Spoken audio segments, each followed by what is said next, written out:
یہ بتا رہا ہوں ہے ذرا لمبا عمل، مشکل عمل ہے، لیکن بتا دیتا ہوں 3 دن میں فیصلہ کروا دیتا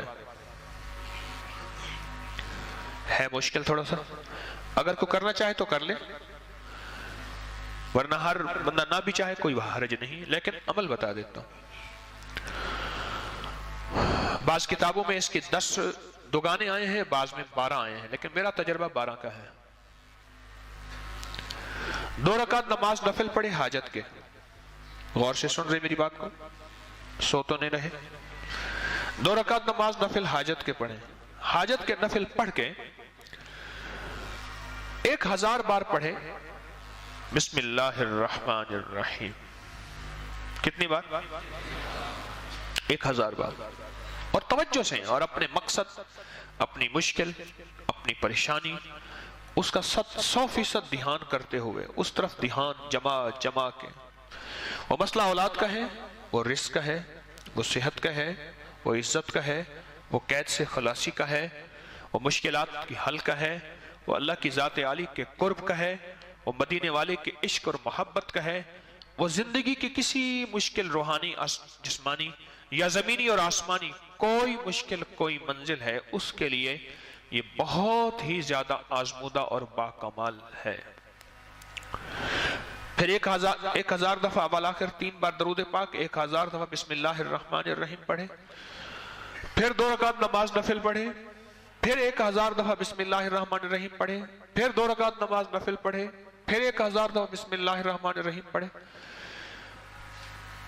یہ 10 دگانے اور 10 ہر دفعہ بسم اللہ الرحمن الرحیم، 12 دگانے، 2 رکعتیں، اور ہر بار 1000 بار بسم اللہ الرحمن الرحیم پڑھے۔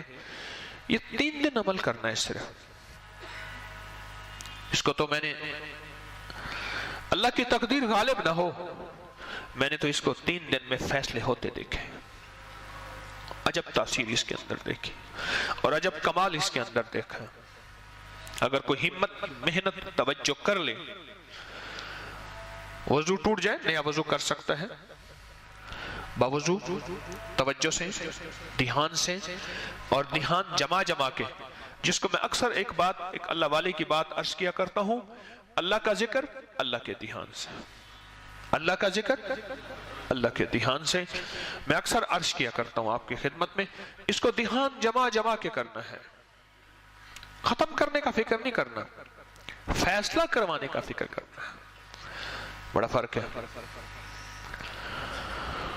فیصلہ کروانے کا فکر کرنا۔ ایک ہے کہ بس ادھر 12 دگانے ختم ہو جائیں اور ادھر جو ہے 12000 دفعہ پڑھ لو۔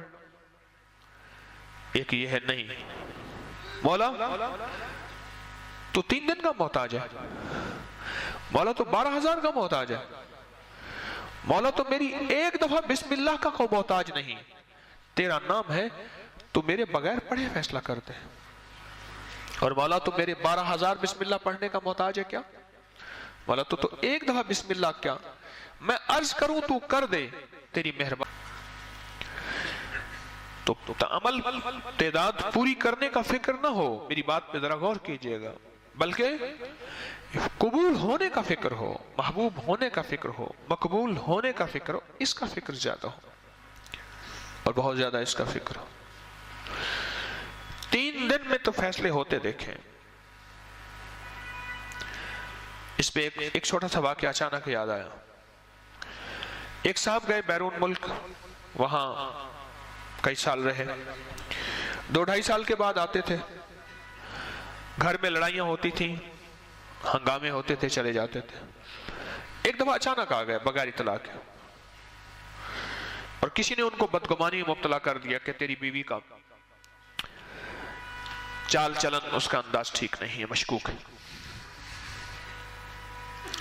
اچانک آیا اور جھگڑے ہوئے اور بیوی کو نکال دیا۔ حالانکہ اکٹھے رہتے تھے، جوائنٹ فیملی تھی، اور وہ کمزور کردار کی نہیں تھی۔ اس کا شک اور بدگمانی، اور اتنا بڑھا کہ طلاق تک معاملہ پہنچا، اور اس نے 1 طلاق بھجوا دی۔ اب سارے پریشان، تو میں نے ان سے عرض کیا، میں نے کہا بھائی ایک عمل ہے میرے پاس، ہے ذرا مشقت والا، کہ میں عام طور پہ مشقت والے عمل نہیں بتاتا، آپ میرے جتنے عمل اٹھا کے دیکھ لیں اس میں مشقت والے عمل نہیں ہیں، میری کوشش ہوتی ہے آسان آسان چھوٹے چھوٹے عمل بتاؤں جس میں اللہ کی مخلوق کو کرنے میں سہولت ہو۔ میں کہا یہ عمل ہے مشقت والا، اور اس عمل میں ایک بات خاص طور پہ ہے کہ اس عمل کو پورا کرنے کا فکر کیا تو شاید اللہ کریم ہے فائدہ کر دے، لیکن ایک ہے کہ عمل کو پورا کرنے کا فکر، اور ایک ہے کہ قبول ہونے کا فکر۔ جب قبول ہونے کا فکر ہوتا ہے اس وقت گڑ گڑانا بھی اور ہوتا ہے، بھکاری بننا بھی اور ہوتا ہے، مانگنا بھی اور ہوتا ہے، اس کا انداز بھی اور ہوتا ہے۔ کیا خیال ہے؟ اس کا درد بھی اور ہوتا ہے، اس کا غم بھی اور ہوتا ہے۔ تو میں نے کہا، کہنے لگا 86 میں آپ کا میرے ساتھ ایک سفر ہوا تھا، پھر اس نے ساری نشانیاں بتائیں۔ اوہو، کہنے لگا اس وقت سفر ہوا تھا۔ میں نے کہا ایک مسجد یاد ہے جہاں ہم نے تراویحیں پڑھی تھیں اس سفر میں، وہاں شمالی